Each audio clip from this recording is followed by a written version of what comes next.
So we've lost the Twilight Zone theme for Tower of Terror in favor of the new Guardians of the Galaxy Mission Breakout theme. For many, this was not good news. Not because we were losing a ride, because the ride obviously is staying the same, but because we were losing a well-received, wonderful-looking theme, the Twilight Zone theme, inside a well-designed building, the Tower of Terror, in a location that it belonged in. 1920s era Hollywood. Now, certainly, the Guardians of the Galaxy Mission Breakout is the same ride as before. That's understood, but the real complaint here is that it doesn't fit at all in the Hollywood backlot, and that's true, of course, especially when you watch a 1920s era red car trolley go by right in front of the Guardians of the Galaxy building. But of course, many ask for patience, fresh baked included.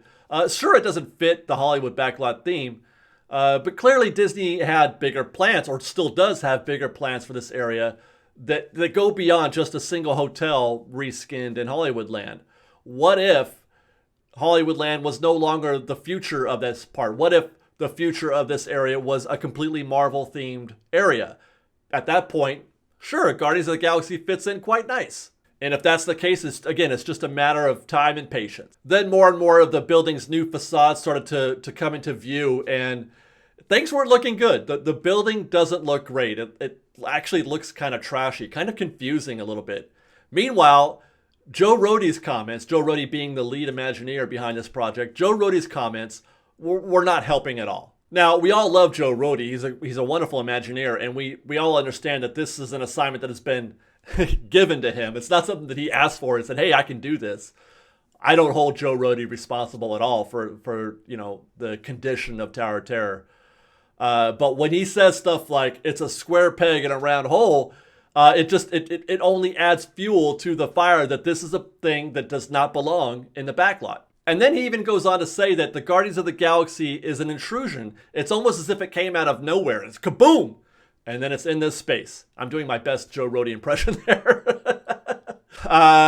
So indeed, it is an intrusion. It is a square peg in a round hole, and it did come out of nowhere. And so whatever sense of optimism some of us had about the building's direction, the attraction's direction, is starting to get eroded by what we see and what we hear from Disney Imagineers. Then the Thor Ragnarok trailer came out, and it changed everything for me. Most by now have heard the rumor or the theory that the Guardians of the Galaxy building, our own old Tower of Terror building, makes an appearance in the Thor Ragnarok trailer, in the film Thor Ragnarok. Nothing confirmed or official, but I mean, take a look for yourself. Now, it's fuzzy, agreed, but in my opinion, there is no way this isn't the Guardians of the Galaxy or Tower of Terror building. So that's where we're going to start, with this premise being true, that is the Guardians of the Galaxy building in Thor Ragnarok. And already I'm starting to feel better about things. That was almost enough for me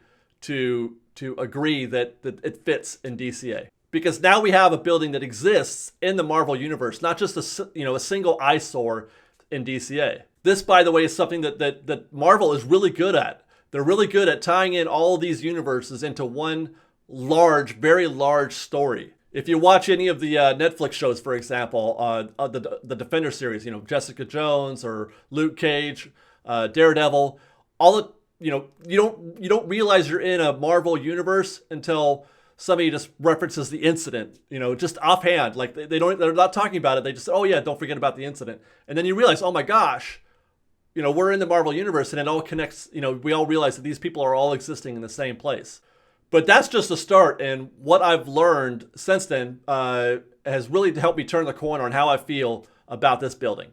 Recently, I did a trailer reaction video for Thor Ragnarok, and I had already heard the rumor or the theory that the building made an appearance in the trailer, so I was kind of prepared for that, and that wasn't really a focus for me. I was more about watching the trailer. But yeah, that's definitely Tower of Terror. But after I watched that, I decided to do a little more homework to see what other people were saying, if they had other opinions on whether or not that was the building. So what I found out is that the lead villain of the film, Jeff Goldblum's character, the Grand Master, is part of a villainous group, basically, called the Elders. Also in this group is the Collector. He's one of the members. The Collector from Guardians of the Galaxy, the proprietor of our new building in DCA. And in fact, it is said that all these Elders are considered basically to be brothers. So one could say the Collector and the Grandmaster are brothers and familiar with each other, obviously. Meanwhile, the Thor film also contains elements from the Planet Hulk storyline.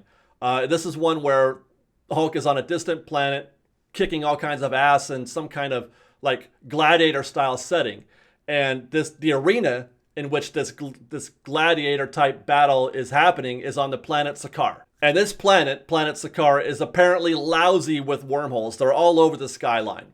And because of all of these wormholes that exist, the planet is inhabited by a bunch of off-world species, species that have come in, and some of them have been stranded there, I guess, on this planet. In addition, likewise, there's a lot of what is being called like space garbage that gets left on this planet. One could even assume that among this space garbage might be buildings that may or may not look like the Tower of Terror. So here's the short of it. I can imagine a scenario where the Collector visits his brother, the Grandmaster, on Sakaar to see one of his Hulk battles that he's arranged, and he sees the Tower of Terror building, and knowing that he kind of needs a new place to put all of his collectory stuff because it blew up back in Guardians of the Galaxy, he uses his cosmic abilities to take the building and to send it somewhere else. Send it to, well, let's just go for it. 1920s Hollywood. Why not? It is reasonable that he could do that. It's reasonable that it also looks the way it does because it is somebody else's garbage. And perhaps the best part for me, this is what really put me over the edge, was that it helps to validate Joe Rohde's comments about how he described it, saying that it kaboom and just appeared out of nowhere in this land, because that's what something that's being sucked through a wormhole would do. So if we can get behind this story, and really, why shouldn't we? Because that's what we Disney nerds love about so much that we find at Disneyland is the dedication, the commitment to story and to detail and to backstory even. And now we have something that we can wrap our arms around when it comes to explaining, why the hotel is there. Or I guess it's not a hotel anymore. The Mission Breakout building is there. We ask for more depth. We ask for, we want to know why. We want to know how. And that's what we've got now. We've got ourselves a real life backstory for this building. Not only where it came from, but why it's there. And perhaps best of all is that this isn't something that Disney came up with that we can complain about, in the sense that they just, concocted this story in order to make sense of it, like some of their backstories sound. Obviously, they're a little contrived. This is a backstory that already exists in the Marvel Universe, that existed before they built the building. All of that put together for me is a game changer. It has caused me to take a 180 on how I feel about the building. For now, at least. I'm not sure if I can accept this long term. I'm not sure if I can accept a single Guardians of the Galaxy building in an unchanged Hollywood backlot, but I can accept it for a little while at least, until they figure out how they're going to, incorporate more of the Marvel land in and around the backlot. You could even craft a story that says that the Marvel Universe changed the backlot because of all this, because more things kept happening, it crept in. So there you go, guys. What do you think? What do you think of my story of how I came to love the Tower of Terror Guardians of the Galaxy reskin? I want to hear from you guys. Is this something that you can wrap your arms around?